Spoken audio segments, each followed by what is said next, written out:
Entendeu?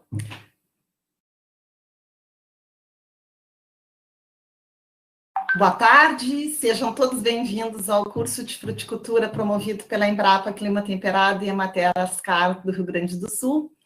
Hoje, no segundo módulo, será abordada doenças da viticultura. Para quem não assistiu o primeiro módulo, esse já está disponível no canal do YouTube da Embrapa. No dia 22, teremos o terceiro módulo sobre mosca das frutas, e no dia 24, o quarto módulo, amora e mirtilo. Então, já estão todos convidados para estarem aqui no canal do YouTube com a gente para os próximos encontros. Bem, a Emater, junto com a Embrapa, Clima Temperado, eles construíram esse curso como uma alternativa para o dia de campo de fruticultura, que tradicionalmente ocorre todos os anos no Parque da Expo Agro Fubra, na Vale do Rio Pardo.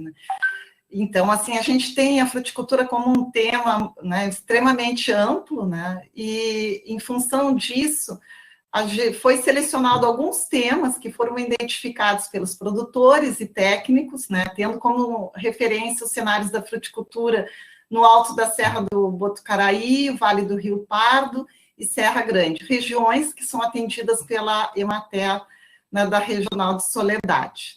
Então, o objetivo é trazer para produtores e público em geral questões que são importantes para a fruticultura.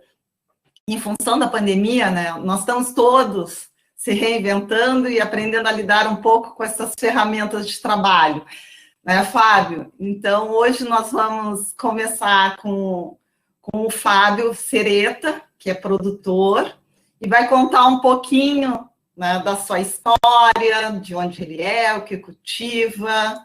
Tudo bom, Fábio? Fábio? Olá. Tudo bem? Tudo bem. Bem-vindo. Obrigado por aceitar o convite. Para mim é uma satisfação também estar participando e fiquei muito contente quando o Zago me convidou, É mais uma ferramenta que tem aí para a gente trocar informação. Eu sempre acho muito importante quando tem o produtor, o pesquisador, o técnico que se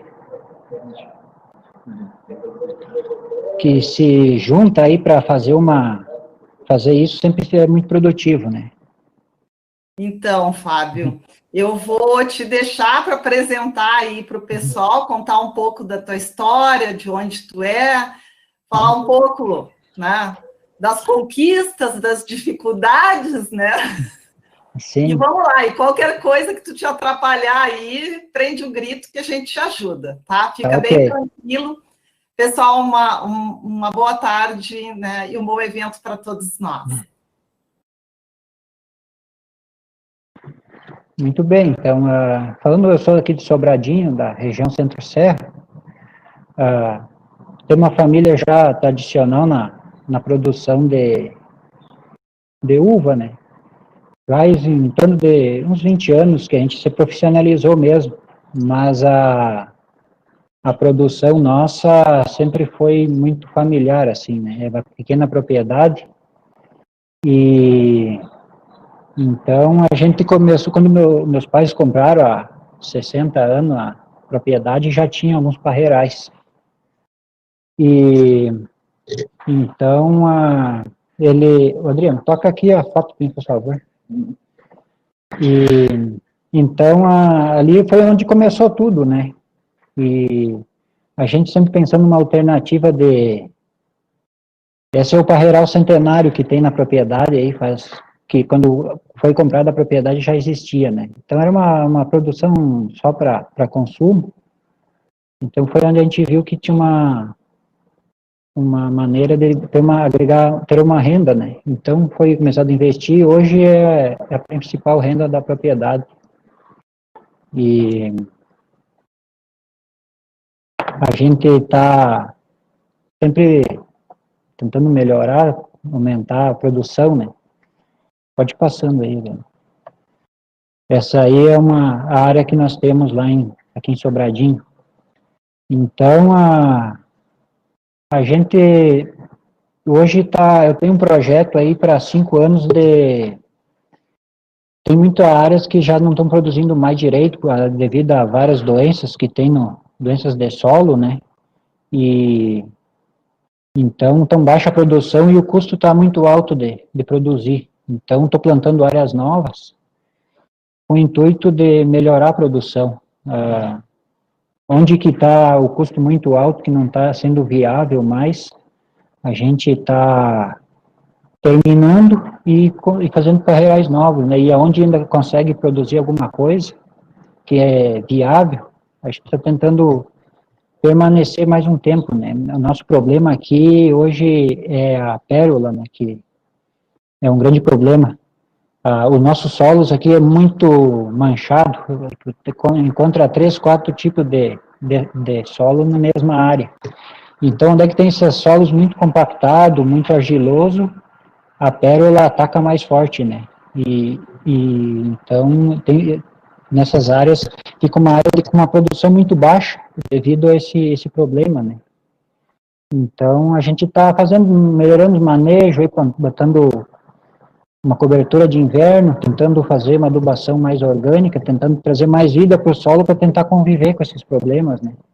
Que são bastante sérios para nós aqui. E quando a gente iniciou a produção também não se tinha muita experiência, foi trabalhado com uvas de muda branca, então ela não tem muita resistência para a doença, né? Então, algumas áreas estão com a produção muito baixa. Então, a gente está procurando isso, né? Porque o custo é muito alto e tentar melhorar para poder permanecer na atividade. E, claro, tem outros problemas, tem antracnose, tem míldio, né, que isso é corriqueiro da vitivinicultura. Algum problema de filoxera e problema de raízes, né, que tem tido muito secar galho, essas questões. Para isso, a gente retomou uma prática que era muito antiga, que a gente fazia e acabou se deixando de lado, que era o tratamento de inverno, né, a cauda sufocáustica. Esse tratamento tem ajudado muito, principalmente para essas outras doenças, a cochonilha, que nós tínhamos uma época que teve um ataque muito forte de cochonilha, e isso já praticamente está solucionado esse problema, né? E tem percebido também que diminuiu galhos secos por diversos problemas, né, de fungos. Mas uma coisa que eu não poderia deixar de falar, assim, que é aproveitar essa oportunidade, né, que a grande preocupação hoje, como produtor de uva, são essa questão da intoxicação por agrotóxico, né? Porque isso é uma coisa interligada com a outra, né? Foi falado muito, foi discutido muito sobre isso aí, mas solução efetiva não teve. Então, eu vejo, assim, a vitivinicultura no nosso estado como uma coisa muito incerta, enquanto tiver com esse problema de intoxicação por veneno, né? Porque não é a intoxicação em si que é o problema, né? É todo o que vem depois.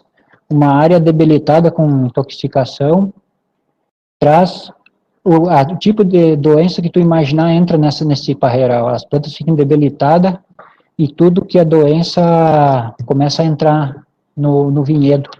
Então, tu começa a ver teu parreiral sumir um pouco por ano, né? E devido a várias doenças que desencadeiam por causa disso, né? Então, é uma preocupação muito grande, né? Em como a gente agitar o assunto hoje são doenças, não teria como não comentar isso, né? Que é uma preocupação muito grande que a gente tem umas incertezas, né? Futuras. As variedades que nós temos aqui são uvas americanas, são Niagara branca, Niagara rosa, a francesa, a Concorde, e a Goethe, nós popularmente que chamamos de cascadura, uma uva bem regional, o pessoal gosta muito. E Bordeaux também. Tem alguma coisa de Moscato Embrapa, mas é mais experimentos assim que a gente tem, né? São essas variedades que nós trabalhamos aqui, né? A nossa produção está um pouco baixa devido a esses problemas aí, né? Está em torno de 10, 15 mil quilos, né? Eu acho que teria que estar produzindo muito mais, né? Então, devido a todos esses fatores que eu descrevi, né?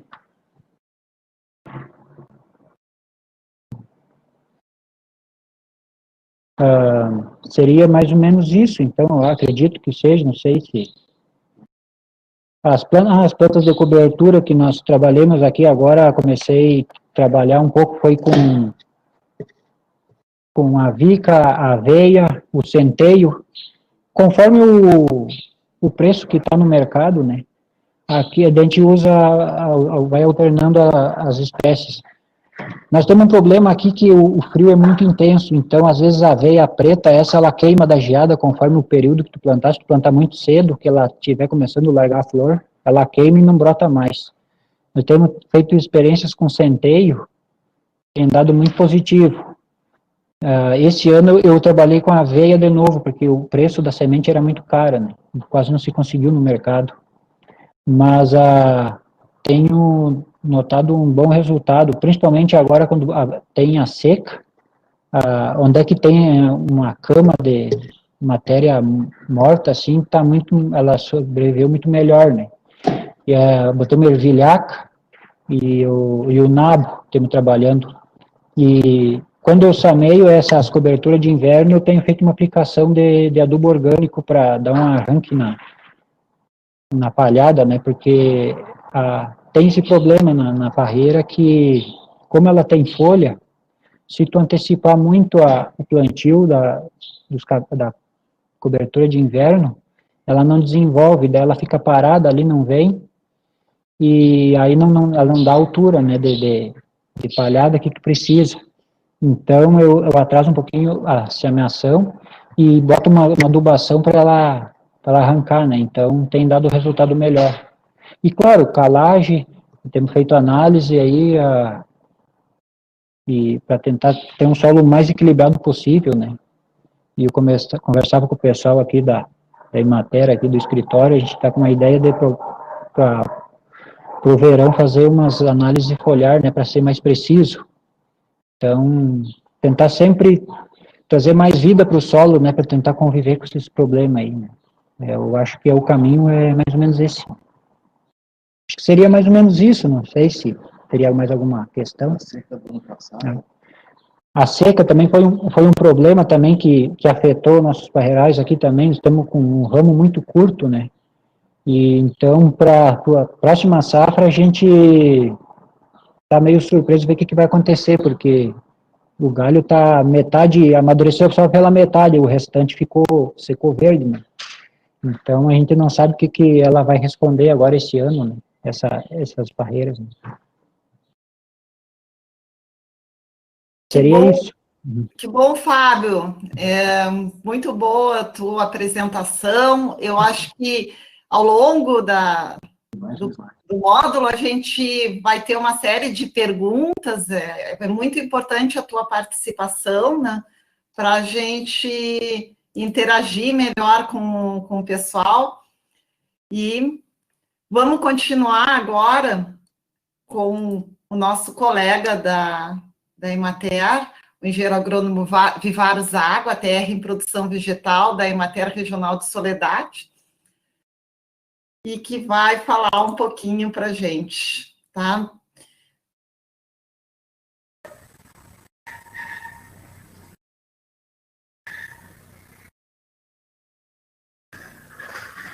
Boa tarde, pessoal. Muito bom estar conversando novamente com os agricultores, com os técnicos da nossa região e das outras regiões desse estado e mesmo do país, como eu sempre digo. Cabe salientar aqui que a excelente conversa que a gente teve com o Fábio, né, expondo aí a sua realidade, né, um jovem produtor, um jovem viticultor, né, que segue, digamos assim, a tradicional produção de uvas aí da família, né, e está tendo aí bons resultados na sua propriedade, está conseguindo ter na viticultura a sua principal fonte de renda, assim como ele mesmo disse, né. Muito bom, Fábio, obrigado aí pela participação. E eu vou dar seguimento aqui, muitas coisas que eu vou falar aqui vêm ao encontro do que o Fábio comentou durante a fala dele. Eu quero dizer para os nossos telespectadores que a gente está trabalhando esse curso, né, E se falando em doenças de viticultura, né, a gente traz aqui as doenças das variedades de uvas americanas, que é a realidade da região aqui, da região da Serra do Botucaraí, a região do Vale do Rio Pardo, e até pode se estender para a região do Vale do Taquari, que são realidades um tanto semelhantes, aonde se tem produção de uvas americanas, que são utilizadas aí para a produção para subsistência, para elaboração de vinhos de mesa, vinho colonial, elaboração de suco, e comercialização da uva in natura também, né? Se destaca aqui a região do Centro-Serra, da onde vem o Fábio, né? Municípios aí, Barama, Sobradinho, tem uma boa produção de uvas dessas variedades que a gente citou, e toda a região tem agricultores que trabalham com viticultura, produzindo para a sua subsistência e também comercializando parte da produção. Lá em Cruzilhada a gente tem um grupo de produtores que trabalha aí com uvas americanas, inclusive a BRS Violeta, que é um material desenvolvido aí pela Embrapa. E lá em Cruzilhada tem outra realidade lá, que tem as empresas que trabalham com uvas viníferas, que não é a nossa abordagem de hoje. Nós vamos trabalhar mais com uvas americanas, assim como eu disse. Então, muito do que eu vou falar está mais direcionado para esse tipo para essas cultivares de videira. Se falando aqui em doenças em viticultura, eu vou colocar algumas medidas preventivas importantes, né, que a gente deve trabalhar nos nossos vinhedos, visando minimizar o problema de doenças, que a gente vai falar mais detalhadamente na frente. Eu vou conversar sobre doenças da parte aérea, doenças foliares. O colega Lucas vai trabalhar as outras doenças, né, doenças de fruto, doenças de caule, de raiz, enfim. Mas muitas coisas, tudo interligado, na verdade, o assunto que a gente vai abordar aqui.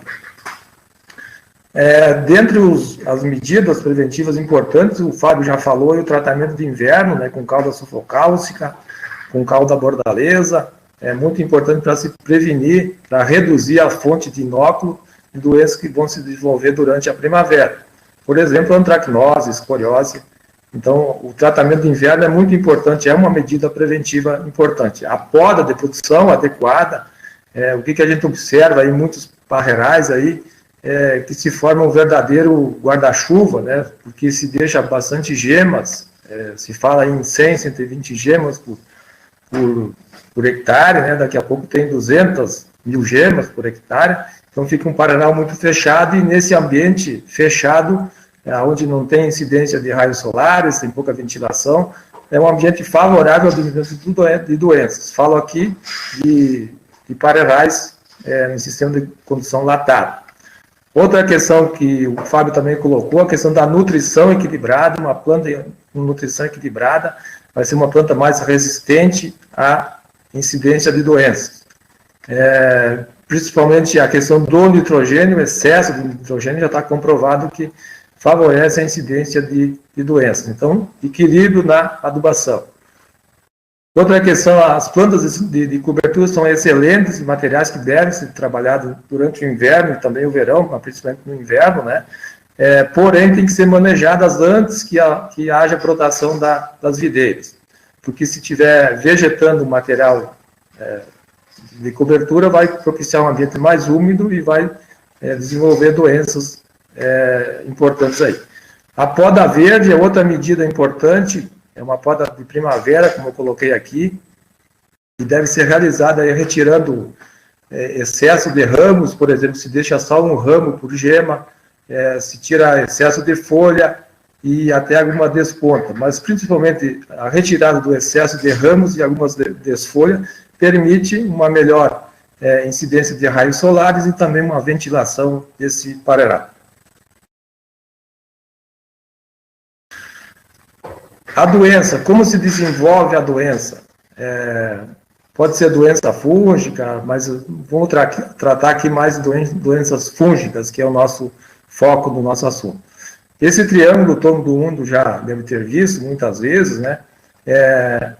que trabalha aqui o patógeno, que é o fungo em si, o hospedeiro, que é a planta, no caso aqui a videira, e o ambiente. O que favorece o desenvolvimento da doença são todos esses fatores em conjunto. Se a gente tem um ambiente desfavorável ao desenvolvimento do patógeno, não vai ocorrer a doença. Por exemplo, nesse ano passado a gente teve um ano bastante seco, né? E um ano que houve redução da incidência de doenças fúngicas, por quê? Porque a maioria dos fungos se desenvolve em ambiente com umidade. Então, o ambiente favorece muito o desenvolvimento da doença, de doenças fúngicas. Por outro lado, precisa também ter o agente presente, o patógeno. Então, o tratamento de inverno reduz a fonte de inóculo, reduz o número de sementes, digamos assim, do fungo. Também favorece essa questão para reduzir a incidência de doenças. Seguindo, vou trabalhar aqui de forma bem rápida, né, um assunto bastante longo, a gente tem pouco tempo para abordar, né, mas a gente vai tentar fazer uma abordagem rápida das principais doenças da parte aérea, de videiras americanas, e também aqui tem algumas doenças que são que atingem também uvas viníferas. Mas, como eu falei antes, a abordagem é mais no sentido de uvas americanas.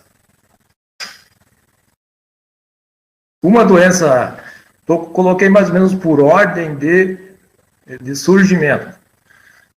A escoliose, né, é uma doença que ocorre nessa época, aqui nas condições do Rio Grande do Sul, os parreirais estão em brotação, início de brotação. Nessa época ela ocorre, ela acontece quando tem um ambiente com alta umidade, períodos longos de chuva, né, e temperatura ao redor aí de 20 graus centígrados. É uma doença que acontece no início da brotação. Aqui as fotos ilustram, né, ela ataca as folhas, ataca os ramos, e ela se assemelha à antracnose, que vai ser o slide seguinte, mas tem algumas diferenças que a gente observa, dá para se diferenciar. Porém, os produtos que controlam essas doenças praticamente são os mesmos produtos que controlam a escoliose também controlam a antracnose. A antracnose talvez seja uma das, talvez não com certeza, uma das principais doenças aí da viticultura, né? Ela se desenvolve também nesse período inicial de brotação, nessa época que nós estamos agora, né? E é provocada aí, o ambiente propício para desenvolver esse fungo é justamente a alta umidade provocada pela precipitação, pelo nevoeiro e pelo orvalho. A situação que nós tivemos aqui no Rio Grande do Sul essa semana, né, é bastante favorável ao desenvolver essas doenças. E a temperatura, uma temperatura amena, em torno de 20 graus, favorece o desenvolvimento dessas doenças, que ocorre justamente no início da brotação. As fotos aqui ilustram, né, eu vou comentar, mas elas já mostram como que acontece, né, começa nos brotos, né, vai para o ramo e depois atinge também as bagas. Então é uma doença bastante importante, uma das principais doenças aí da viticultura. Míldio, acredito que essa é a principal, eu considero a principal doença. O míldio, ou também chamada de mofa, em algumas regiões, o pessoal chama de mofa. Essa doença acontece normalmente um pouquinho mais pela frente, mas já inicia no período de floração da videira. É uma doença que acontece com temperaturas aí um pouco superiores, né?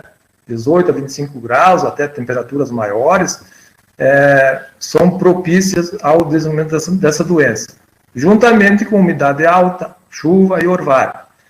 Ela acontece mais para frente, no meio da primavera, quando a brotação está em plena brotação, né, forma um ambiente propício com umidade, calor, e aí é o momento que se desenvolve essa doença.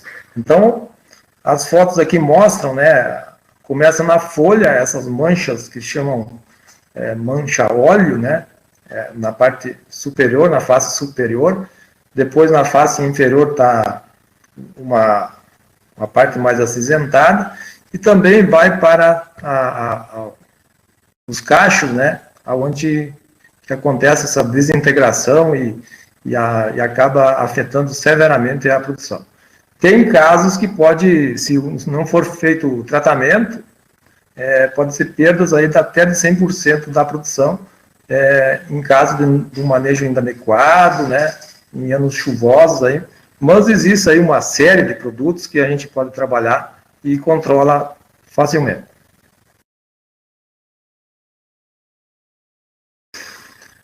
O ídio é uma doença semelhante ao míldio, porém ocorre em situações praticamente opostas. O ídio vai ocorrer quando tem uma situação de falta de chuva, de baixa umidade relativa e calor. Quando falta chuva, vai surgir o ídio. Desaparece o míldio e surge o míldio. Então, ele tem as bagas se racham, ele tem na face superior essas manchas esbranquiçadas, acinzentadas, né, e forma rachaduras nas bagas.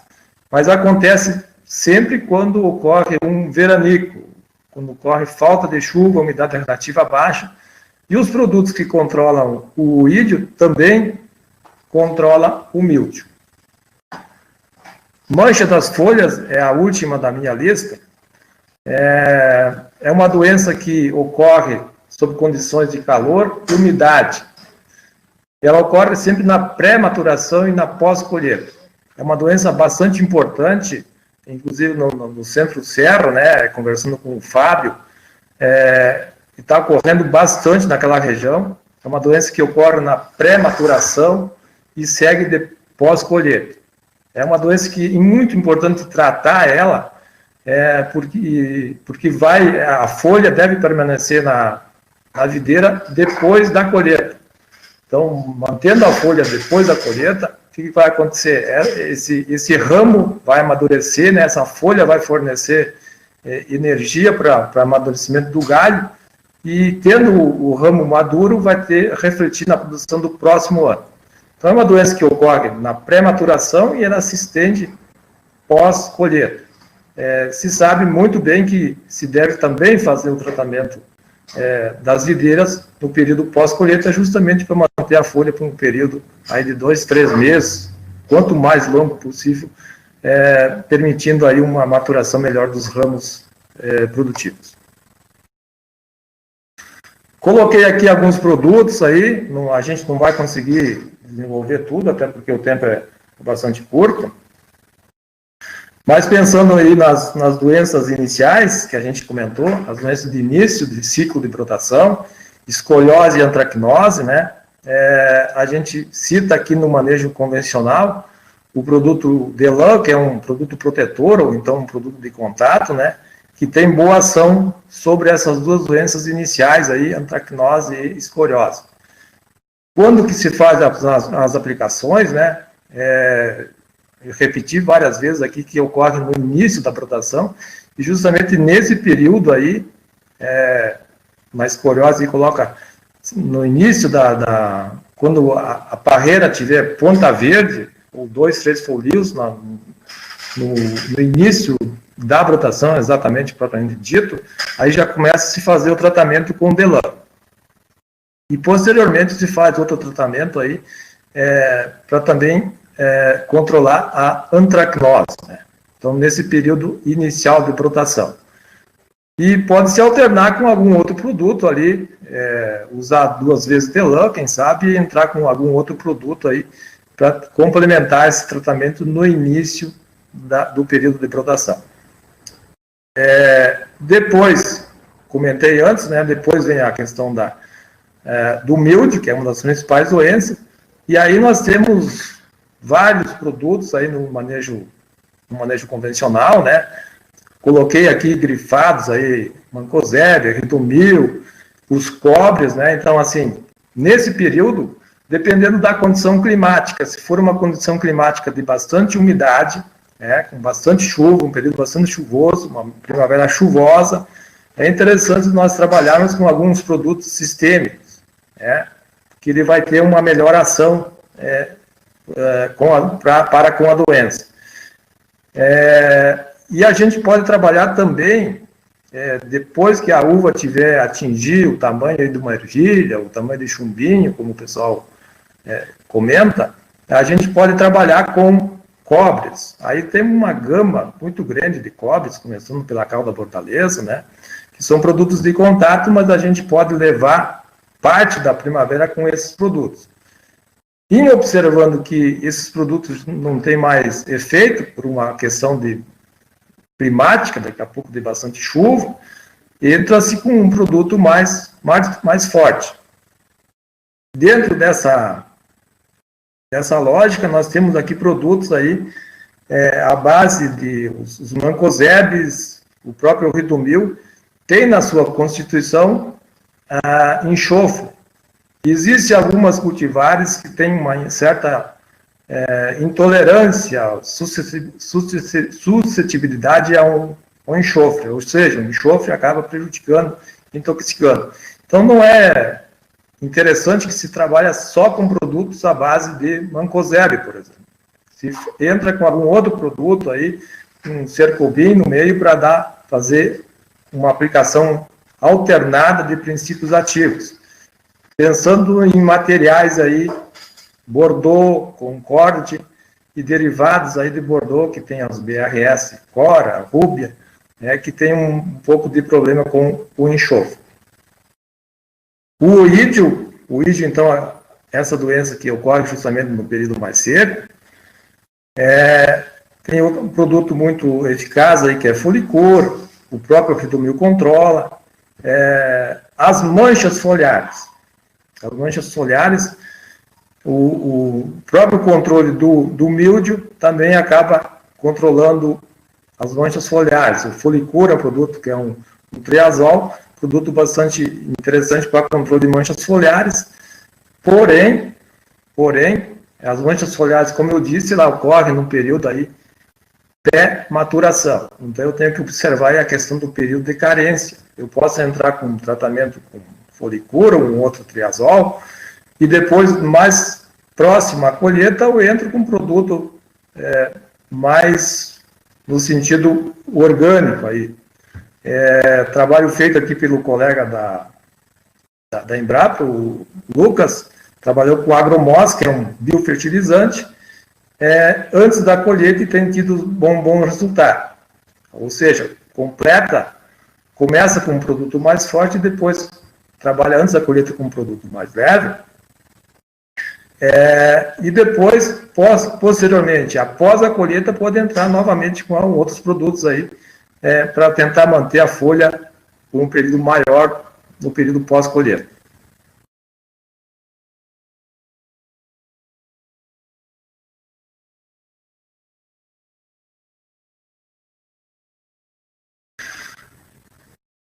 Também fiz aqui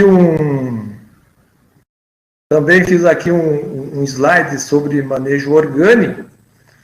Algumas variedades americanas é possível a gente trabalhar dentro do manejo orgânico. Existem variedades mais resistentes aos fungos, principalmente, que é o assunto que eu estou abordando aqui. Por exemplo, a variedade Concorde, ou francesa, como é chamada popularmente, é uma das mais resistentes aí à questão de fungos. E ela se comporta muito bem com o manejo orgânico. Concorde, Bordeaux, se a gente for para a Isabel, as Niágaras já um pouco mais, são mais suscetíveis. Existe produção, por exemplo, de uva Niágara em ambiente coberto, que tranquilamente a gente consegue trabalhar no manejo orgânico. Coloquei as mesmas doenças para trabalhar no manejo orgânico, né? Principalmente se tratando em áreas menores, em áreas para subsistência, venda de excedente para consumir natura e alguma elaboração de vinho colonial. Então, escoriose e antracnose, a gente pode trabalhar aí com calda de cinza, a 1%, se utilizando também intercalado aplicações de fertilizantes, de biofertilizantes. Existe no mercado uma série de biofertilizantes prontos, dá para se fazer em casa, por exemplo, o Super Magro, que eu citei aqui, né? A própria calda sulfocálcica, né, a 0,5% aí, coloquei aqui exceto nas Bordeaux e Concorde, né, porque tem esse problema que afeta negativamente, que pode ocorrer fitotoxicidade nessas variedades. Então, nesse caso, a gente já trabalha com caldo de cinza e descarta a calda sulfocálcica. A questão do milde, a gente pode trabalhar muito bem com calda bordaleza, aplicações sucessivas, aliás. Se sabe que a cada chuva de 30 milímetros tem que se repetir, então tem que ser regularmente, normalmente semanal. Então, apliquei de uma chuva de 30 milímetros, tem que aplicar de novo. A questão da concentração, se for um período onde tem mais chuva, eu concentro um pouco mais, né? Posso trabalhar com biofertilizantes também intercalados.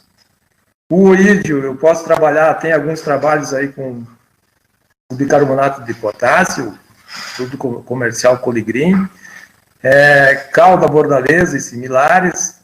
Questão das manchas foliares, os biofertilizantes aí têm dado bom resultado. Trabalho com o agromosco, o microgel e a própria calda bordaleza aí.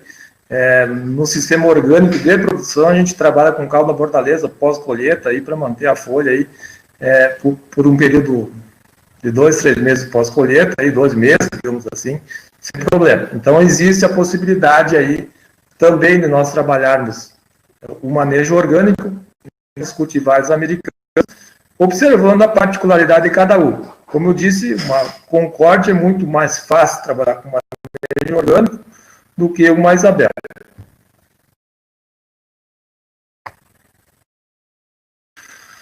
Vou fazer um exercício aqui, em cima do que a gente comentou até agora, né? Eu recebi essas fotos aqui ontem dos meus colegas lá da região do Centro, e o dois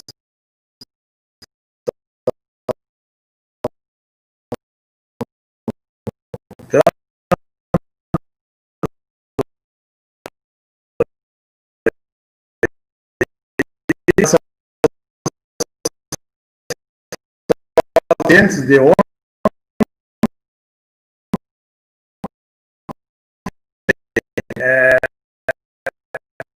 que a gente está nesse estágio, nessa fase. As ideias naquela região, essa aqui é uma Bordeaux, está nessa fase. Floral aí. Qual o tratamento nessa época? Então, o produto, se for no manejo orgânico, biofertilizante, né, posso usar calda sulfocálcica, sem problema. Para controlar as doenças do momento, que surgem nesse momento, a escoliose, então, e a antracnose. Logo ali na frente vem as outras doenças aí, de acordo com a situação ambiental.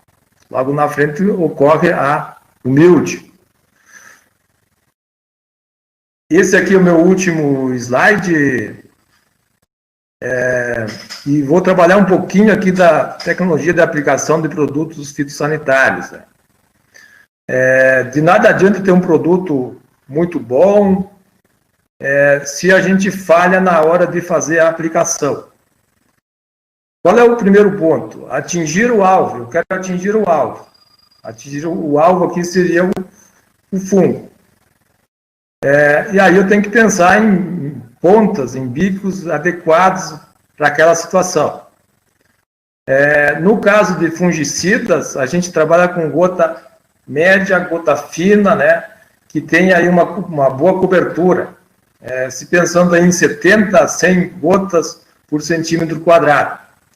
Bom, como é que eu vou medir isso? Existe aí um papel que a gente mede com um espelho, dá para medir. O ideal é procurar assistência técnica para fazer uma medição, se está tendo uma boa cobertura. Outro ponto importante aí é a questão da temperatura. Eu tenho que aplicar numa temperatura de 25 a 28 graus, de preferência. não posso aplicar, e logicamente nessa época não vai ocorrer temperaturas, só com algumas exceções, temperaturas abaixo de 10 graus, abaixo de 15 graus também não é ideal aplicar. Então, temperaturas de 25 a 28 graus, umidade relativa do ar é muito importante, 60% a 70%, né? Essa umidade relativa ideal para se fazer a aplicação de produtos fúngicos. Velocidade do vento de 3,5 a 6 km por hora. O que é isso? É uma brisa leve, que a gente vai sentir uma brisa leve, mexe um pouco os galhos, enfim. Esse é o momento ideal de fazer a aplicação.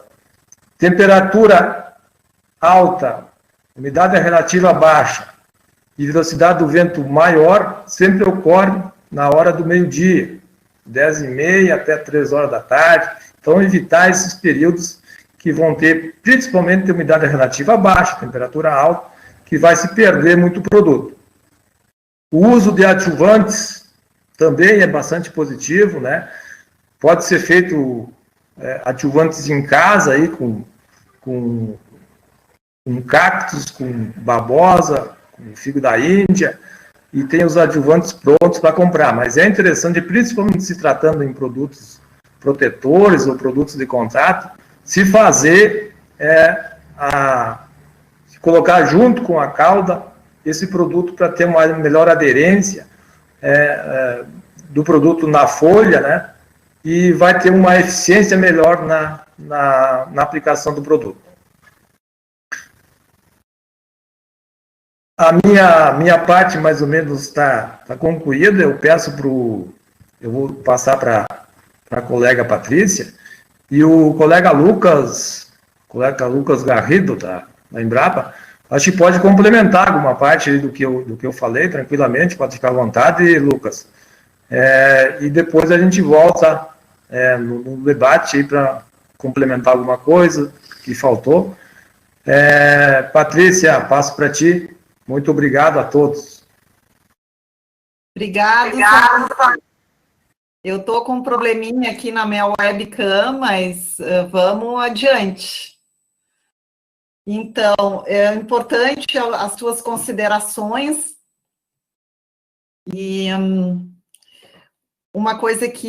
algumas coisas que tu falaram são bem importantes, entre elas, assim, é conhecer essas condições climáticas, né, que são favoráveis às doenças. Então, independente do suporte técnico para o produtor, também é muito importante começar a dominar um pouco, né, essas condições, justamente para fazer as suas escolhas, né, ou mesmo, se não souber, procurar ajuda do suporte técnico, né, porque uma coisa que a gente tem que tomar muito cuidado, e às vezes, eu acho que é tal coisa, né, acho que é tal problema. Não, vamos pensar. Se a gente não tem certeza, vamos procurar um suporte para tentar identificar corretamente, né, o agente patogênico, o problema, a doença que a gente está tratando. Ali, como o Sereta falou no início, né, a preocupação das intoxicações é um problema muito sério, né, e não é só para o produtor, porque isso aí se estende para o consumidor e para o ambiente também. Então, é importante a gente procurar cada vez mais se informar, né, de forma correta para montar sua estratégia de ação. Agora, nós vamos, assim, pessoal, vocês podem ir postando as perguntas ali no chat, que aí no final da apresentação do Lucas, a gente vai responder, tá? Então, agora eu vou chamar o Lucas Garrido, né, que é engenheiro agrônomo, com mestrado e doutorado em fitopatologista, né? O Lucas também foi nosso colega extensionista da Emater, né? E atualmente ele trabalhou na Emater do Paraná, né? E atualmente é pesquisador da Embrapa Uva e Vinho desde 1998 e atua como pesquisador na área de doenças da videira. Seja bem-vindo, Lucas. Boa tarde, obrigado, Patrícia. Inicialmente, eu queria agradecer ao convite feito para a gente participar dessa live, nominando ali a Embrapa Clima Temperado, a Emater Ascar, aqui do Rio Grande do Sul. E então, pessoal, o que me cabe falar nessa apresentação é o manejo das doenças do tronco e podridões do cacho. Então, vamos lá, pessoal. Inicialmente, pessoal, manejo integrado das doenças da videira. A gente tem que pensar no seguinte ponto. Existem várias doenças que atacam a parreira. O Fábio, o produtor, ele apresentou as dificuldades que está diminuindo ali a produção, problemas, ele citou uma praga, a pérola da terra, ele citou a questão ali de, às vezes, morte de parreiras, mas vamos pensar no seguinte, temos as podridões do cacho, que eu vou abordar para vocês, que é, no caso, a podridão cinzenta ou botrytis, a podridão da uva madura, também conhecida como glomerela, a podridão amarga, que essas doenças atacam tanto uvas viníferas quanto americanas. Vou falar sobre a podridão descendente, que é uma doença que ocasiona o declínio e morte de videiras, e doenças do solo, como a fusariose, o pé preto e a doença de Petri. Bem, pessoal, para a gente controlar a doença, a gente precisa saber identificar direito a causa. Eu já vi situações aqui na região da Serra Gaúcha de produtor perder 100% da produção por fazer uma identificação errada. Certa vez tinha um vinhedo de uva Itália sob cobertura plástica, e aí simplesmente o produtor achava que era míldio e fez várias aplicações. Toda semana fazia aplicação e ele perdeu 100%, porque ele achava que era míldio, e a doença era a podridão cinzenta. Ou seja, simplesmente ele utilizou produtos que são adequados para o míldio, só que não tinha efeito para controlar o botrytis. Então, quando a gente observa essas fotos aqui, são fotos de sintomas de podridão cinzenta. Nas folhas, isso é uma uva Isabel, ocorrem essas manchas castanhas quando ataca as folhas. De um modo geral, costuma atacar só os cachos, mas em algumas situações costuma atacar as folhas. E essas manchas castanhas, às vezes o pessoal acaba confundindo como sendo míldio. O que eu digo é o seguinte, vire a folha, olha na parte de baixo, se não tiver esporulação, aquela inflorescência branca que o Zago mostrou ali, não é míldio, é, no caso, botrytis. Vamos lá, nos ramos ocorrem umas lesões castanhas próximo ao nó, e simplesmente, isso daí, com o passar do tempo, o ramo acaba até quebrando. Se a gente observar,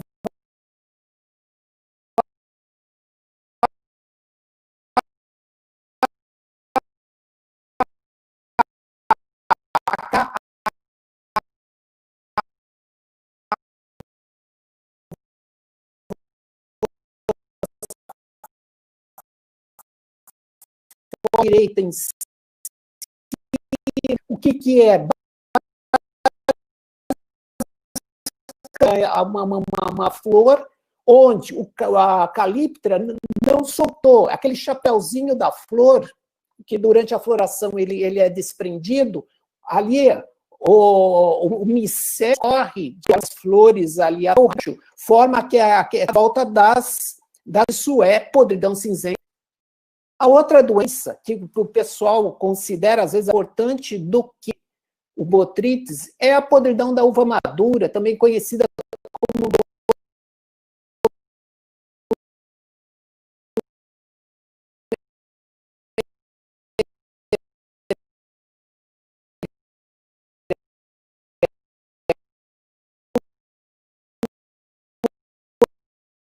vai ocorrer quando a uva está na fase de maturação. Como é que a gente pode identificar essa doença? São aquelas gotículas, elas murcham uma uva passa, ou seja, ela murcha completamente.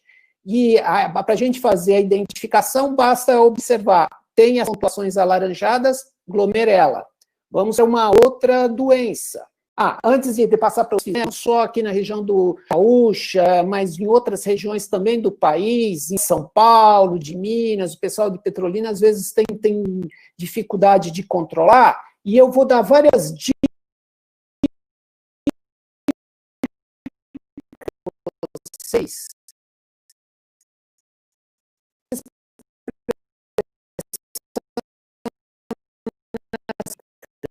Se vocês efetuarem o controle adequado, vocês não vão ter a questão da glomerela.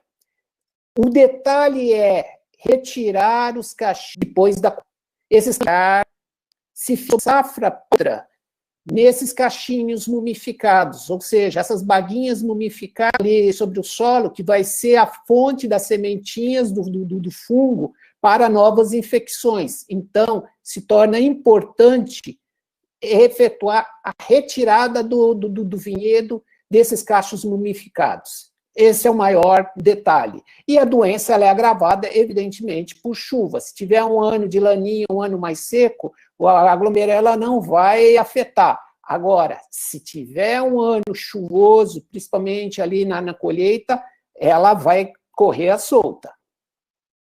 A outra doença que também ocorre das podridões do cacho é a podridão amarga. A podridão amarga, no caso, para mim diferenciar de uma glomerela, observem as bagas. As pontuações são pontuações negras. Isso daí nada mais é do que as sementinhas do fungo que se formam sobre as bagas.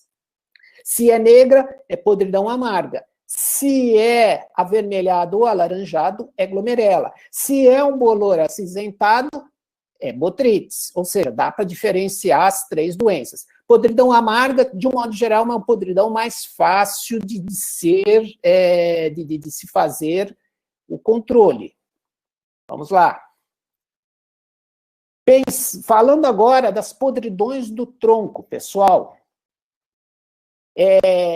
Podridão descendente, ou também conhecida como morte descendente.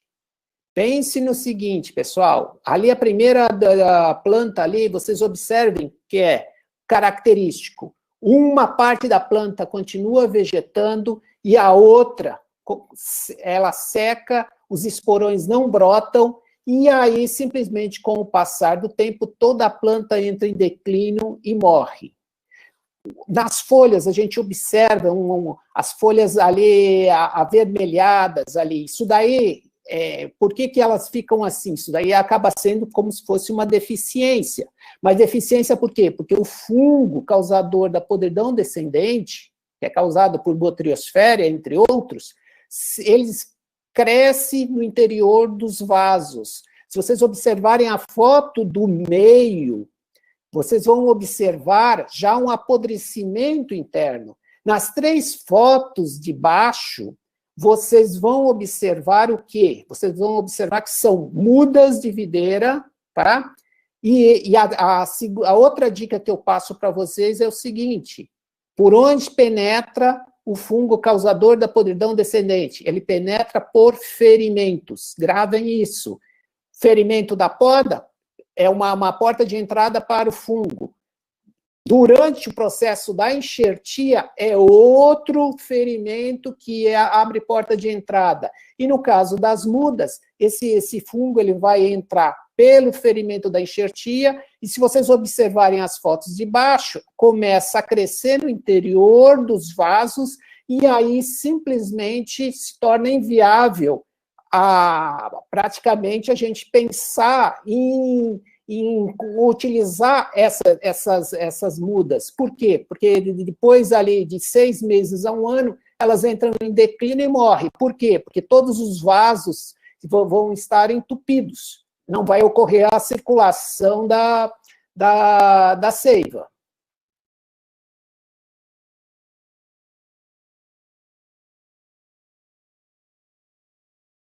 Aqui nós temos, pessoal, 3 doenças importantes que atacam o sistema radicular. A primeira delas, doença de Petri. Tá? A doença de Petri, como é que ela penetra? Ela penetra pela base da estaca. Tá? E aí, o que acontece? O fungo está presente no solo já infestado, ou, às vezes, veio de uma estaca já contaminado. E aí, o que acontece? Simplesmente ocorre a colonização, a entrada do fungo pelo ferimento da base da estaca durante o processo de enraizamento e vai crescendo no interior. O sintoma característico são essas pontuações que a gente observa no interior, ali na região do lenho, a gente observa essas pontuações pretas, e muitas vezes solta até uma gosminha preta. Nada mais é do que uma massa de sementes do patógeno. A outra doença é a fusariose. Foi uma doença bastante importante, tá? E essa doença importante, ela simplesmente chegou a matar muitas parreiras aqui no Rio Grande do Sul. Ela é nativa daqui do Rio Grande do Sul, um pedaço de Santa Catarina, principalmente a região aqui da Serra, indo para o norte do Rio Grande do Sul, só que ela é um fungo de solo que causa, é o Fusarium oxysporiforme specialis herbemontes. Entretanto, com a substituição do porta-enxerto pelo Paulsen 1103, ela perdeu sua importância.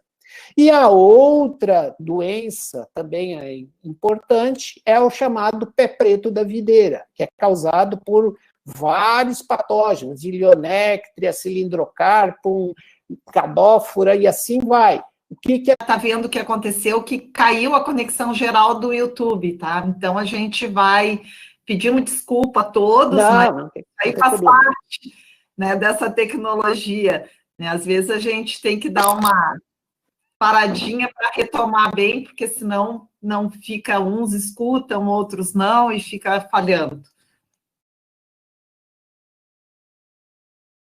Já vamos retomar. Ó, o Francisco está dizendo que voltou. Lucas, tenta retomar aí, para retornar o slide, por favor. Eu preciso do comando que o Francisco me passe aqui, que eu não tenho a setinha aqui para mudar. Só um pouquinho. Aí, ok. Patrícia? Não, tu avançou, retrocede. Esse que tu estava falando da doença de Petri. Pessoal, desculpa pelo problema na conexão.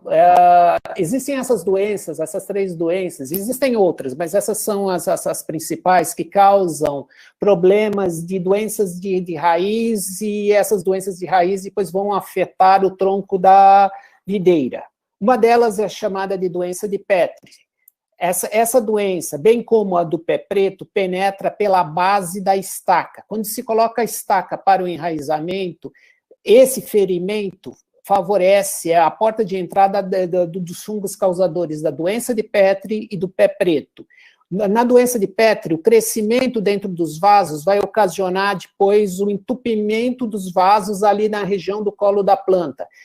E aí o sintoma característico, se a gente faz um corte transversal, essas pontuações negras, geralmente em forma de círculo. E ocorre a liberação como se fosse ali de uma resina preta, umas pontuações negras. Isso nada mais é do que as sementes do fungo. Se você faz um corte longitudinal, né, nessa foto aqui da esquerda de baixo, vocês vão observar um escurecimento negro no interior.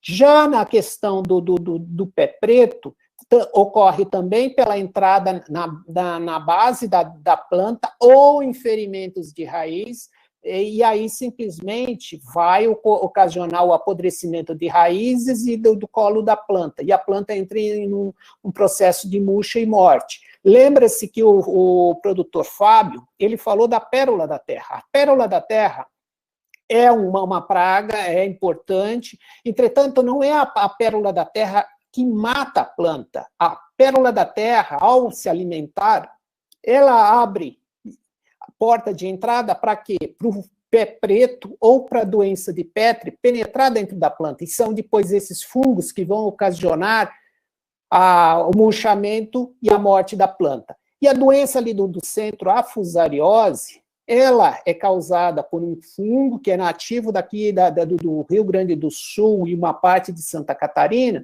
só que essa doença ela foi muito importante no passado e foi controlada a partir da década de 80 pela substituição do porta-enxerto. Por exemplo, o pessoal plantava 5-BB, SO4 e muitos outros, e ocorreu uma reconversão da viticultura para o porta-enxerto Paulsen 1103, que é resistente à fusariose. O Paulsen é resistente à doença de Petri, ao pé preto? Não, não é. Naquela época também não existia a doença de Petri e o pé preto. E essas doenças praticamente começaram a surgir a partir dos anos 2000. Entretanto, existem medidas, quando a gente fala em manejo integrado de pragas, que é suficiente para controlar essas doenças. Vamos então para o próximo. Como eu mostrei vários sintomas de doenças, e aí às vezes é difícil para gravar e até diferenciar, para a gente saber controlar direito as doenças, a gente precisa saber identificar corretamente. Existem esses manuais que podem ser baixados pela internet, estão na página da Embrapa Uva e Vinho, nós procuramos reunir as melhores fotos de sintomas de doenças, não só dessas, mas como as outras doenças da videira, para que facilitasse depois a sua utilização a campo. Bem, pessoal, quando a gente fala de doença, ali o Zago chegou a apresentar o triângulo, e aí eu tenho aqui do lado esquerdo, eu tenho as podridões do cacho, do lado direito as doenças que causam problemas no tronco e nas raízes. O ambiente interfere. Se a gente for pensar nas podridões do cacho, um ambiente mais úmido favorece o ataque dos patógenos causadores dessas doenças do cacho. Mas se eu tenho aqui uma planta, que no meu caso é a videira, que simplesmente ela está sob cultivo protegido, eu não vou ter problema de podridão da uva madura, nem da podridão amarga. Por quê? Porque eu estou tirando a umidade. Mas não funciona para a podridão cinzenta? Não funciona porque só a umidade do ambiente, mesmo que o cacho não esteja molhado, é suficiente para o desenvolvimento da podridão cinzenta, mas eu consigo controlar as outras doenças. Mas eu estou numa área nova que não tem esses patógenos e eu tomei todo o cuidado com o material vegetativo, ou seja, eu estou afetando aqui, não existe o patógeno na área, então também não vai ter doença. Quando eu estou falando dessas podridões do tronco e de raízes, é a mesma coisa. Se você evitar os ferimentos na planta hospedeira, mas como é que eu vou evitar? Não, você vai ter ferimentos na planta, por exemplo, da poda, e aí eu tenho que simplesmente fazer o quê? Eu tenho que proteger. Se eu estiver protegendo, o patógeno não vai entrar. Se eu estou pensando nas doenças de raiz, por exemplo, a fusariose, se eu estou usando um porta-enxerto Paulsen 1103, ele é resistente, então pode existir o fusário causador da fusariose, o ambiente pode estar favorável, só que a planta é resistente, aí eu consigo controlar a doença. E na questão daqueles ferimentos na base da estaca, se eu fizer uma devida proteção e outras medidas que eu vou falar a seguir, praticamente eu consigo controlar a doença. Bem, os danos dessas doenças, pensando em podridão do cacho, o que é? É menor grau Brix, ou seja, menos açúcar nas bagas. Se eu vou preparar vinho, o vinho vai ser mais ácido.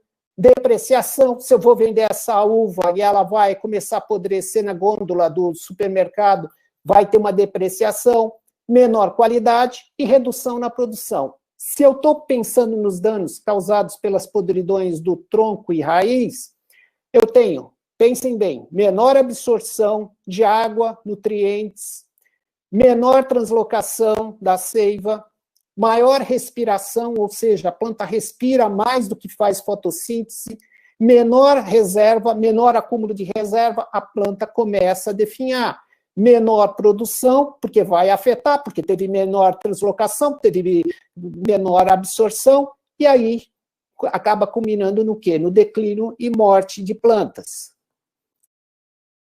Bem, pessoal, momento de maior suscetibilidade para a gente fazer o controle. Se eu estou falando da podridão cinzenta, eu tenho que fazer 3 aplicações.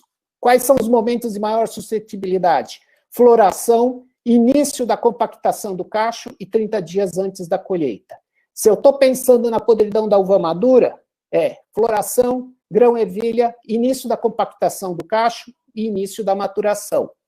Podridão amarga, início da compactação e início da maturação. Podridão amarga, conforme eu disse antes, é mais fácil de controlar do que as outras 2 doenças. Ah, mas eu não tenho essas doenças no meu vinhedo, eu preciso fazer o tratamento? Não.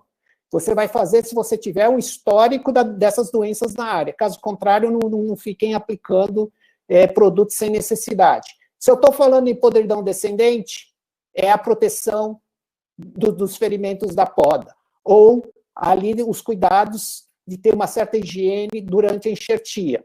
E se eu estou falando de fusariose, se eu tenho material, um porta-enxerto suscetível, ele vai ocorrer mortes direto, ou seja, todo ano você vai ter um certo número até que você substitua o porta-enxerto por um resistente. Pé preto e a doença de Petri penetra por ferimentos, na muda, nas raízes ou ali na base da estaca. Ou seja, tem que ser feito o devido tratamento. Bem, falando nas podridões do cacho, quais são as medidas recomendadas? Pessoal, primeiro, combinação, rotação entre produtos sistêmicos, contatos e biológicos. Atualmente nós temos vários produtos biológicos que podem ser utilizados e é permitido em agricultura orgânica. Ou seja, não se deve usar só o mesmo produto sistêmico. Por quê? Por causa da geração de resistência por parte das populações do patógeno. Adoção de práticas de sanitização, é o que eu tinha falado. Fazer, às vezes, ali uma limpeza, ou seja, aplicação ali de um produto para você diminuir as fontes de inóculo do patógeno, são medidas recomendadas. Eliminação dos cachos mumificados e ramos infectados do vinhedo. Se lembra que eu falei que era uma dica para controlar a glomerela.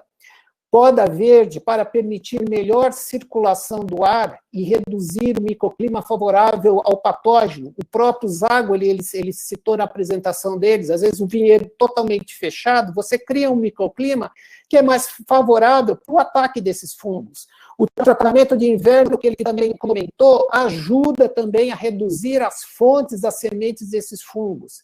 E a questão daqueles vinhedos de uva de mesa, que são sob cobertura plástica, ajuda a reduzir. Vai controlar 100% ali a podridão cinzenta? Não vai controlar 100%, mas ajuda a controlar também as outras doenças.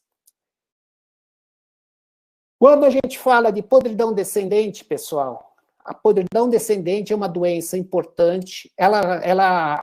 Às vezes, os produtores eles dão muito mais atenção para as doenças ali foliares e acaba se esquecendo que a podridão descendente é uma das principais causas do declínio e morte de vinhedos, tá? E aí o pessoal que simplesmente não está mais produzindo e tudo. Pensem bem, são aqueles esporões secos que não brotam, são aqueles ramos secos que às vezes não suportam nem um cacho. Primeira coisa, utilização de mudas sadias. Falei para vocês, ferimento na poda, se tiver contaminado, essa muda não tem futuro. Proteção dos ferimentos da poda, ou seja, depois da poda, a gente precisa fazer um tratamento desses ferimentos. E existem vários produtos, qualquer fungicida, até eu escrevi alguns aqui embaixo, cúplicos, difeconazole, que é o score, ou folicor, ou um cabriotop, direto, fiz a poda e já faço a aplicação? Não. Eu faço a poda, espero ali em torno ali de 2, 3 dias, por causa do choro da parreira, caso contrário, se você fizer imediatamente, o produto vai ser jogado para fora. Eliminação dos restos da poda, é onde o fungo sobrevive, naqueles ramos contaminados, pedaços de tronco de parreiras que morreram, isso daí tem que cair fora do vinhedo. Irrigação adequada, por quê? Com estiagem, a podridão descendente ela é mais agravada. Tratamento de inverno, mais uma vez a importância da cauda sulfocáustica para diminuir as sementes desses fungos. Cirurgia, o que é cirurgia? É simplesmente, quando você estiver podando, se você observar que existem podridões internas em formas de V ou pedaços apodrecidos internamente, é você ir podando até encontrar o tecido sadio. Encontrou o tecido sadio, o tecido verde interno, dá mais ou menos um palmo e faz de novo um corte. Para quê? Para você ter certeza que o fungo não está presente. E aí depois se faz um tratamento desse ferimento. Através do quê? Aplicação de uma tinta látex misturado com algum fungicida. E uma outra coisa muito importante é uma adubação equilibrada. Problemas de vinhedo com produtividades baixas, muitas vezes é a questão dessas podridões chamadas podridão descendente. Com relação às doenças fusariose, pé preto e doença de Petri, nós tivemos durante anos pessoal, muitos produtores dizendo que estavam abandonando áreas porque não estavam mais conseguindo levantar o vinhedo. Nós tivemos produtores ali com 2, 3 vezes tentaram levantar e não conseguiram. Aí nós tivemos no passado que eu digo aí há 5 anos atrás, nós montamos um projeto, e esse projeto, juntamente com o pessoal da Emater, Ascar e cooperativas, nós selecionamos 5 produtores em 5 municípios que tinham esse problema, e aí nós fizemos ali um trabalho com um conjunto de medidas para a gente levantar justamente nas áreas onde o produtor não queria mais levantar. Ele estava até querendo outras áreas, porque dizia que já estava muito empesteado. Aqui é o resumo, é um conjunto de recomendações que eu garanto. Se vocês tiverem esse problema, se vocês usarem essas medidas, vocês vão levantar o vinhedo. Primeira coisa, erradicação. Elimine todo o material velho dessa área. Eu fico admirado com determinadas práticas que são realizadas aqui no Brasil, que você não encontra em nenhum outro vinhedo do mundo. Ou seja, você tem uma planta doente ali, já não produzindo, e aí eu vejo o produtor plantando a muda nova do lado dela. O que vai acontecer? Todos os problemas dessa muda mais velha vão pular na muda mais nova. E aí, simplesmente, a muda nova depois acaba morrendo com o passar do tempo. Ou seja, erradicação. Segunda coisa, drenagem. Videira é uma planta de clima mais desértico.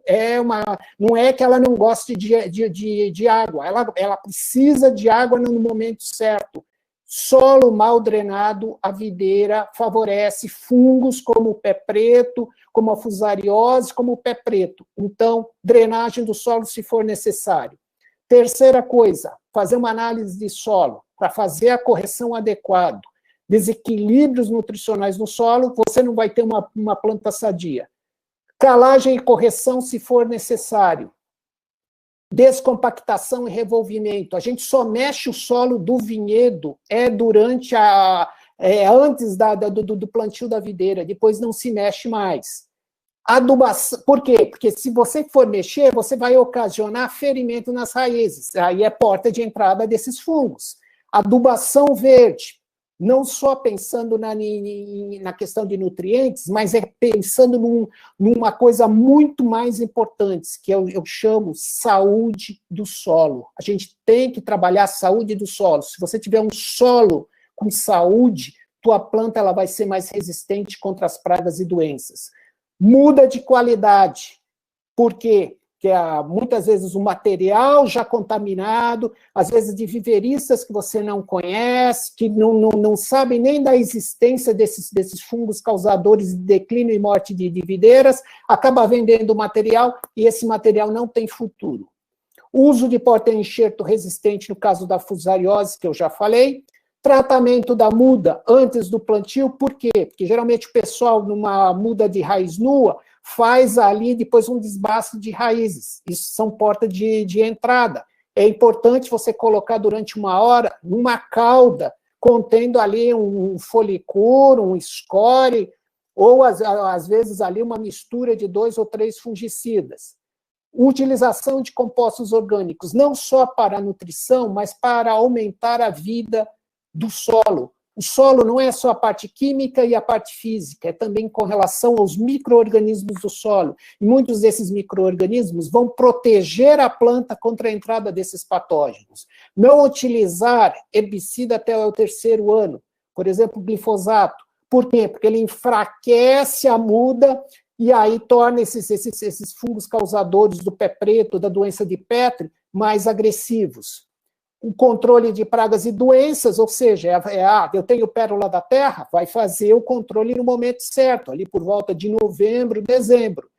E as outras doenças também que são importantes, como a mufa, como a varola, a escoriose, e assim, isso vale também para as outras. Retirada da inflorescência do 1º ano. Por quê? Porque, às vezes, a gente tem que se preocupar que o 1º ano é para você formar a planta. Eu preciso de ter uma planta com um bom calibre, e não simplesmente deixar uma muda ali raquítica ali que não vai te dar uma boa produção.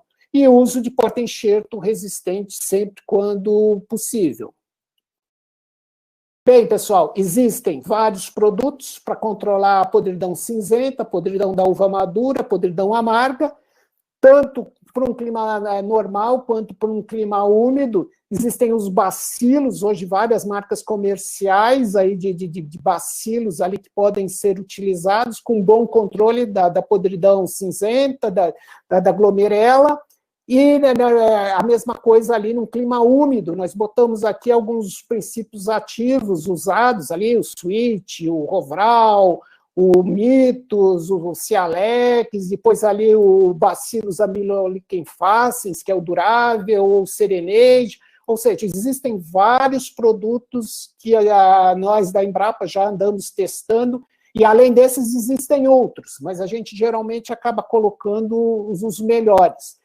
De um modo geral, é o que eu falei, podridão cinzenta são 3 aplicações, podridão da uva madura em torno de 4, e podridão da amarga em torno de 2 aplicações.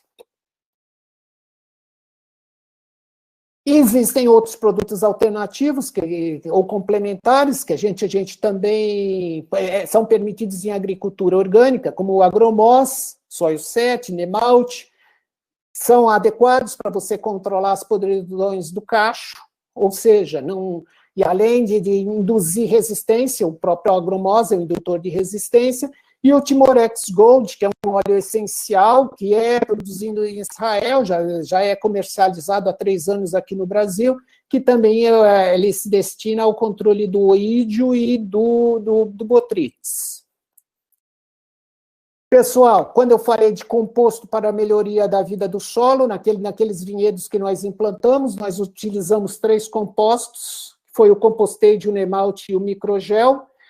Fizemos ali a aplicação na cova, tá? Por muda, nós usamos em torno de 3 gramas do Compost-Aid e 3 gramas do Nemalte, e Microgel, nos primeiros 6 meses, uma vez por mês, a gente fazia ali a aplicação de meio a 1 litro em volta da muda. E isso daqui, o Microgel, é um composto que é feito numa caixa d'água, sem tampa, onde você coloca esterco, coloca Microgel, agita, e aí simplesmente, depois de 15 dias, você pode utilizar isso como uma forma de você aumentar os micro-organismos em volta ali da muda e protegê-la contra os patógenos.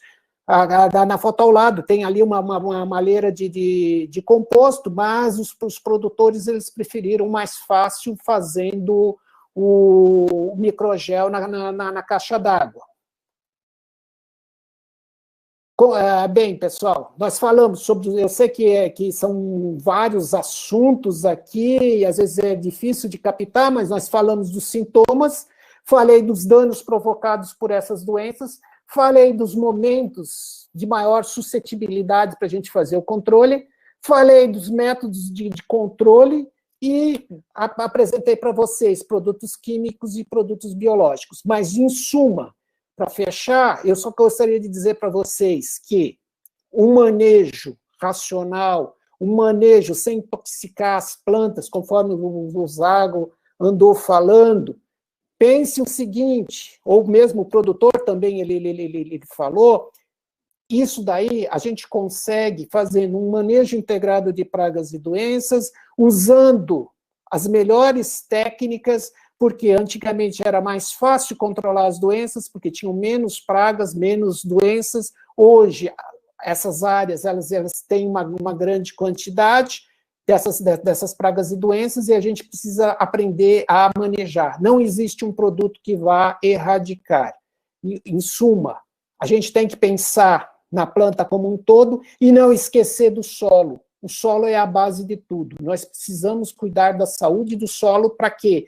Para a gente ter micro-organismos, e esses micro-organismos eles vão turbinar o crescimento dessas plantas, vão protegê-las contra os patógenos, vão produzir hormônios, os mesmos fito-hormônios necessários para o crescimento do vegetal, e vão induzir a resistência na planta contra patógenos e pragas. Em suma, pessoal, meio correndo era basicamente isso. Obrigado. Obrigado, Lucas. Agradecemos muito a tua exposição, acho que foi muito completa, é bastante informação, a gente não vai conseguir esgotar, né, toda a tarde, a gente tem bastante perguntas, estamos um pouco estourado de tempo, mas vamos começar com as perguntas. Aqui a Fernanda Martins pergunta, existe alguma diferença na forma de se combater a doença na viticultura quando falamos de uva de mesa e uva para vinho? Lucas, tu poderias... Sim, sim. Não existe diferença. Os mesmos patógenos causadores de doenças para uva de mesa, uva vinífera, para elaboração de vinhos, são os mesmos, ou seja, as práticas são as mesmas. A Fernanda Martins, no caso da viticultura orgânica, a melhor forma de se combater as doenças seria fazer um manejo integrado de pragas e doenças. Existe algo específico para cada doença? Sim, existe medidas adequadas para cada doença. Quando a gente fala em agricultura orgânica ou viticultura orgânica, a gente tem que pensar o seguinte, essa ideia de achar, porque eu tenho um produto que dá para substituir um químico, então bastaria apenas ele? Não, isso está errado. Isso pode, às vezes, funcionar em algumas situações, mas na maior parte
existe o cancro bacteriano da videira. E o controle é o que o Zago ele falou, é a eliminação de plantas severamente atacadas e mesmo a utilização de cúpricos ali, não se usa antibióticos.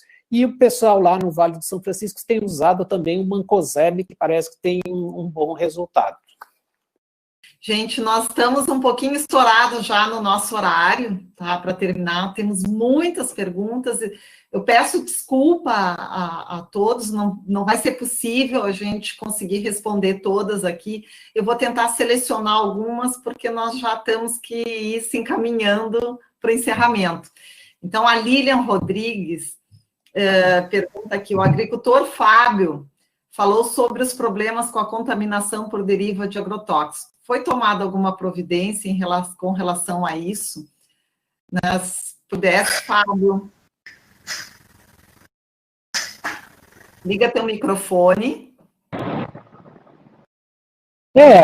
Aqui, na verdade, foi discutido muito, as autoridades discutiram, né? Mas o que os produtores queriam mesmo era a proibição dos venenos hormonais, né? Que causa o problema nos vinhedos, e isso a gente não conseguiu. Então, logo após a decisão que foi tomada, a gente teve intoxicação de novo, leve, né? Mas eu tive problema lá que consegui perceber nas folhas dos vinhedos uma intoxicação leve de veneno. Então, de fato, claro, tem indenização, mas até tu conseguir provar que foi fulano de tal que intoxicou teu vinhedo e tu brigar na justiça, leva tempo, né? E teu real você vai. Então, efetivamente, eu digo assim, até que não continuasse os venenos hormonais aí, que nem o 3,4-D, eu acredito que a gente vai ter dificuldades ainda. Obrigada, Fábio. Esse é um problema muito sério que não é privilégio só de vocês aí na produção de uva, né? É meio geral. E eu acho que a gente tem que unir esforços, né, para tentar, no mínimo, minimizar os impactos negativos que a gente está sofrendo, né, com esses agrotóxicos.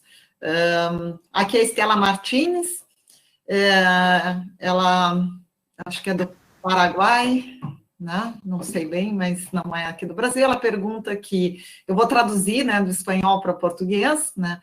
Se a cauda bordaleza é tão efetiva, sua aplicação para a prevenção de outras doenças, de várias doenças.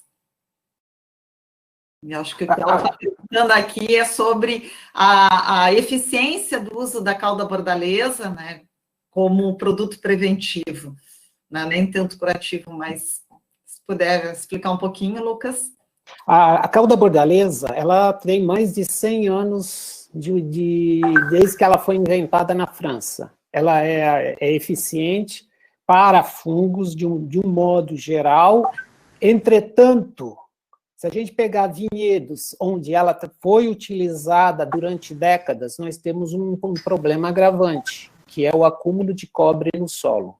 E esse acúmulo do cobre no solo vai ocasionar depois plantas com raízes sem radicelas. Radicela é aqueles pelinhos que são responsáveis pela absorção de água e nutrientes. Aí você tem, às vezes, a planta apresentando deficiências nutricionais, não se desenvolve, fica suscetível a outras doenças. Ela é importante no manejo de doenças? Sim, é importante, mas tem que ser também usada com uma certa parcimônia. De um modo geral, os nossos produtores convencionais utilizam ali em torno de 3 aplicações. Outros, o pessoal da produção orgânica, usam um maior número, mas é importante fazer o monitoramento do cobre no solo. Então tá, agora eu vou fazer a última pergunta para a gente já ir encaminhando aqui para o encerramento. É acerca do... Aqui a Lilian Rodrigues faz uma pergunta, ela faz mais de uma, né? Eu vou colocar aqui que quando devemos iniciar a aplicação dos produtos para controle de doenças na primavera, né? Só Os três, se puderem fazer um breve comentário.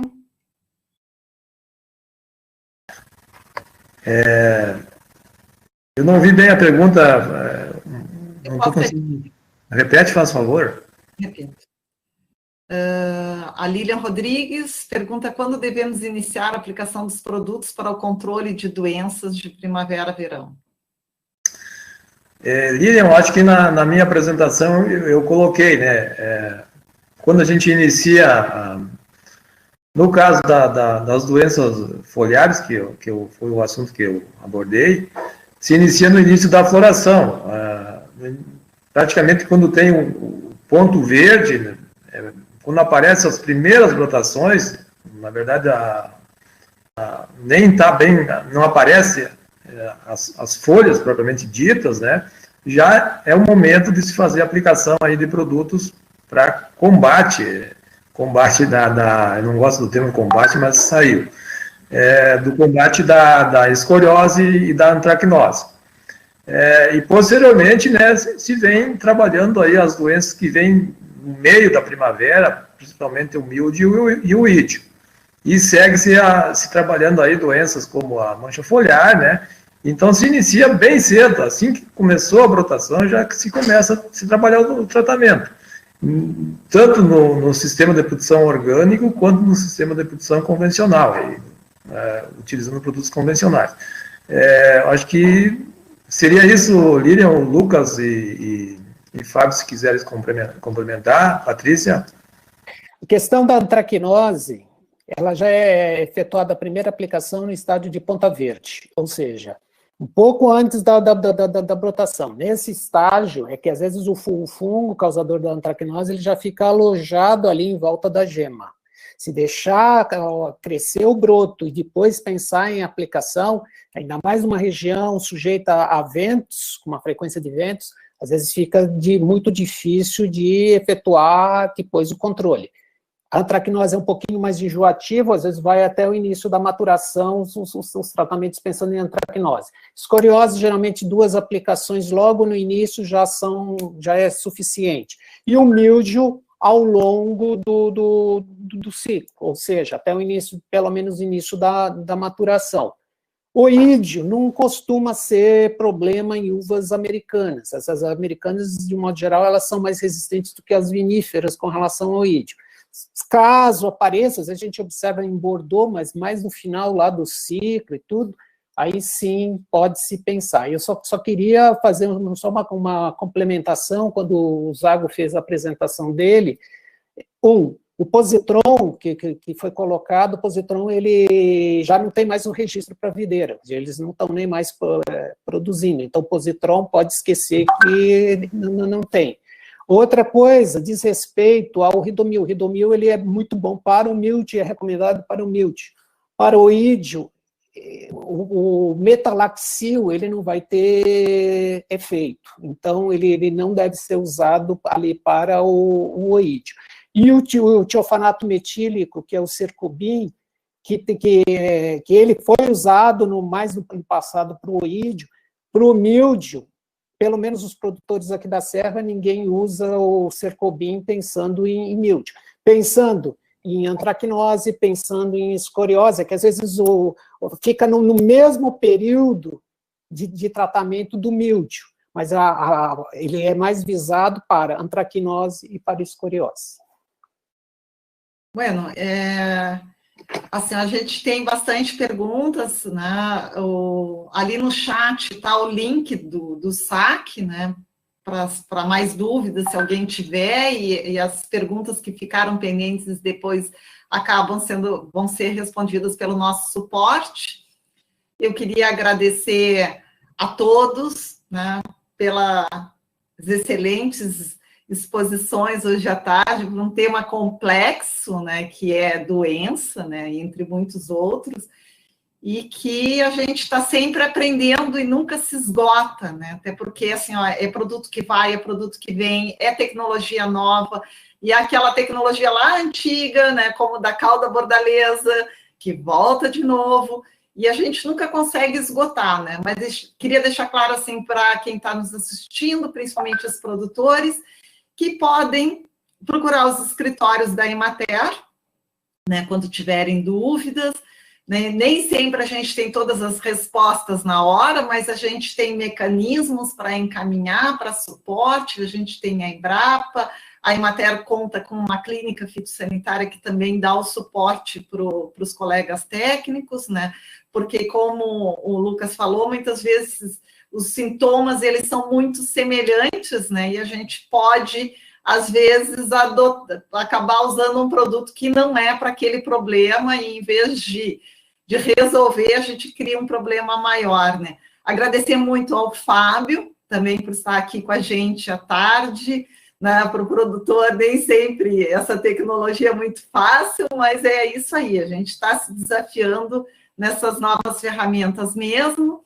Queria agradecer a nossa audiência, né, que a gente teve vários escritórios da Emater, de Sobradinho, Lagoa Bonita, Sebaldo, né, e várias outras pessoas de outras regiões, como a Vitória da Conquista, Pelotas, Curitiba, Paraná, extensionistas do IDR Paraná, né, do município do Pinhão, Emater de Minas Gerais, em Caper, Bahia, Espírito Santo, Piauí, São Paulo, Mato Grosso do Sul, né, Paraguai, Angola. Então, muito obrigado a todos que estiveram aqui com a gente. Pedimos desculpa mais uma vez, né, para aquele probleminha que teve, infelizmente, às vezes a internet está congestionando mesmo, né, o nosso problema técnico foi na transmissão do YouTube, e já queria convidar a todos para o próximo módulo do nosso curso, que vai ser na semana que vem, dia 22, que nós vamos falar sobre controle,